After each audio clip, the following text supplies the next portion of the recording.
Hello po! Andito na naman si nanay sa kanyang garden at gusto ko lamang pong i-flex ang akin pong pananim.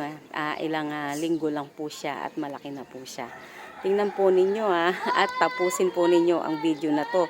Short video lang po ito, hindi ko na po pakakahabaan. Baka po sasabihin nyo, mahaba na naman ang video ni nanay. Panoorin na po ninyo hanggang dulo. Salamat po. So, ayan, gusto ko lang pong i-flex ang aking pong bell pepper po yan. Ayan.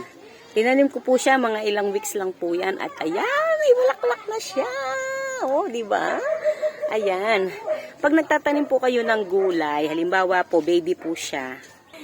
Mga ganito po kalaki. Pag meron po siya mga, di ba, meron po siyang ano dito, yung parang talbos, yung maliliit na yung murang dahon, ang gawin po ninyo, putulin nyo po yung dulo. Kagaya po nito, kapuputol ka lang kahapon.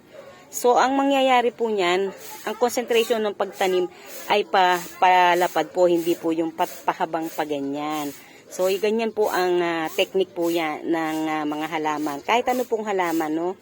Namumunga man yan o yung mga flowering na halaman po, no? Putulin nyo po pag tumutubo na po, pag mga ganyan nakalaki, putulin lang po ninyo yung duto. Ang concentration po ay lalapad po ang dahon at tataba po ang inyong halaman. So, ayan, kagaya po ng sinabi ko, yan, pinutol ko po ang dulo niyan. So, ang yan po nangyari, nagkasanga po siya. Ayan, magsasanga po yan.